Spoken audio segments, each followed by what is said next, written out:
Good morning guys! Welcome to my Facebook page and YouTube channel. At this time, nandito naman ako ngayon. Dala ko yung Kia Pride ko dito sa expert sa electric circuit ng sasakyan. Habang hinihintay ko yung electrician kasi wala pa. So, ito ay may problema sa susian. Nagkaroon po siya ng ground kapag sinususi ko. Nangulugan na first click ko pa lang, nag-start na yung starter. Dapat sa pangalawang click ng susian. So nangulugan po ito po ay grounded. Kaya kailangan ko ipa-check up doon sa expert sa electric circuit ng sasakyan. So hintayin pa natin, mamaya darating po 'yun. At nandito na siya. Binuksan niya yung cover ng susian. Tini-check up niya kung may nagdikitang wire doon sa susian. At dito mismo, ang findings niya ay mayroong nalusaw na LED doon sa isang wire ng ignition. Yan po, pag-check up niya yan, nandyan, nagdikita na yung LED. So, ang gagawin niya ay tatanggalin yung mga sobrang LED na nagdikit doon sa isa pang wire kasi nagkaroon po ng grounded. Tinatanggal po niya yung LED na nalusaw para hindi magdikitan yung wire dyan po sa ignition.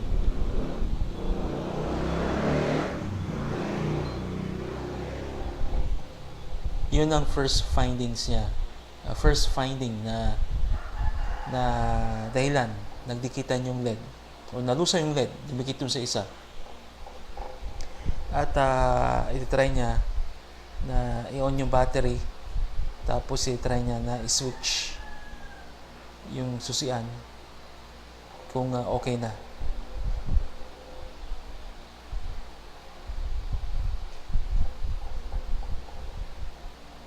Kasi dito, habang umandar tayo, itong starter na yan, umuugong or nagkaroon ng grounded.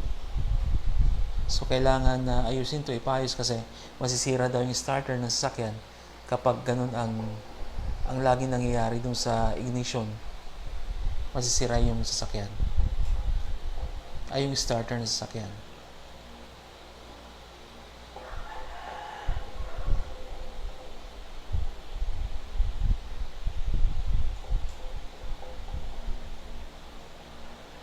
So, inayos niya yan.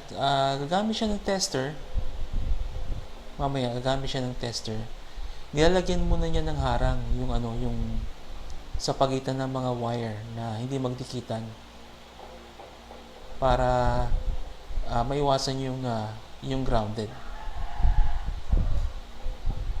or posible magkaroon ng short circuit kapag nagdikitan yun.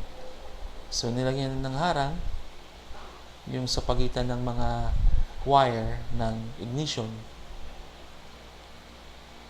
para maiwasan ang short circuit or grounded kapag naka-on na yung susian. So yan po, busy pa rin siya.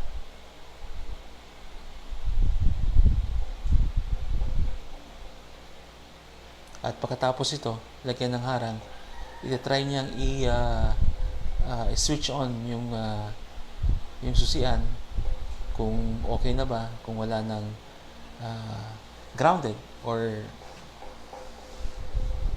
pagdidikitan ng mga wire dito. At lalagyan niya ng electrical tape. Ayan. Lalagyan po niya ng electrical tape.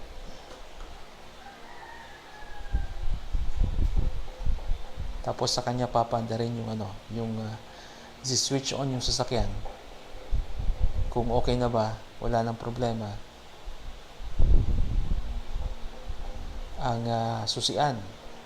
Kasi kapag hindi ito pinaayos, ang mangyayari masisira daw yung starter. Kapag nasira yon, bibili naman ng bago. So, another expenses, mahal yung starter. So, kailangan ipaayos ito para hindi masyadong malaki yung gagastusin ng sakyan. Kapag nasira yung starter, medyo mapapamahal tayo. So, yun po. Hintayin natin mamaya talagang effective. So, iti-testing niya na panda rin. At gumamit siya dito ng tester. Yan.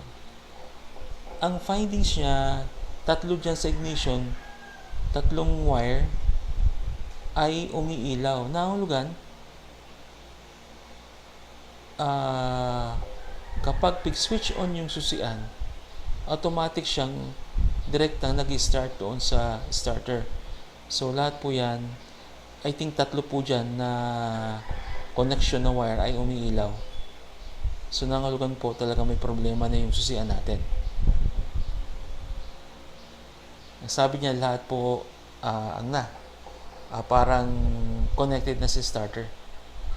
Yung 3 wire dyan. Kaya po ang naisip niya, putulin yung isang wire dyan at i-connect doon sa push button na nakahanda dyan sa loob ng sasakyan. Actually, meron ako dyan isang push button na naka-ready na dati na nagpa-function. So, kapag i-start, pwede yun na lang ang pindutin kapag nakadawang switch na or sagad na yung switch ng susian. Yun na lang ang pipindutin para mag-start yung sasakyan. Kasi ang puputulin niya dito na wire mamaya, yung wire para sa grounded na kapag nag-first switch ng susian, hindi direktang mapupunta doon sa starter para mag-on yung starter. So, yun ang puputulin niyang wire dito para hindi masira yung starter ng sasakyan. At ibinabalik niya na yung tornilyo diyan sa ignition.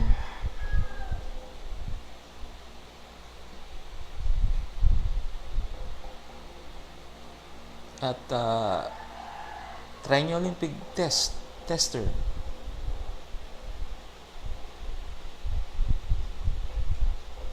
At yun din ng findings, the same. Maski nilagyan ng harang yung mga wire, electrical tape, ganun pa rin. Lahat at 3 po ang may umiilaw. So, nahulugan, grounded talaga. O sira na yung ignition. So, ang gagawin niya, itong push button na to, yung push button na yan na naka-ready dyan, na dating nagfa-function, yun na lang ang gagamitin namin. Pero ang problema dito, nag-start siya, hindi umaandar siya kasi hindi umaandar yung sasakyan kasi low bat yung battery. Maski anong push button niya, pag start na ng button, hindi umaandar kasi low bat yung battery. Ang gagawin niya dito ay kukunin yung battery doon sa sasakyan niya at pansamantala ikakabit dito sa battery ng sasakyan ko para mag-start yung sasakyan. Yan po yung push button ko. Naka-ready na po yan dyan. Dati pang nagpa-function yan. So, ang gagawin dito, yan na po. Dito po, okay na yung ignition, yung susian, naayos na po. Kasi pinutol na doon sa loob yung wire na direkta na nakakonect sa starter na kung saan pag first switch ay mag-start na. So, yun po ang dahilan.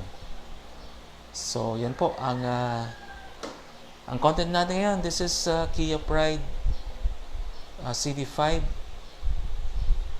Another content, pinaayos natin yung susian.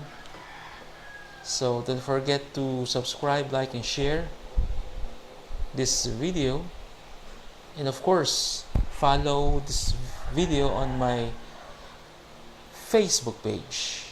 Maraming salamat.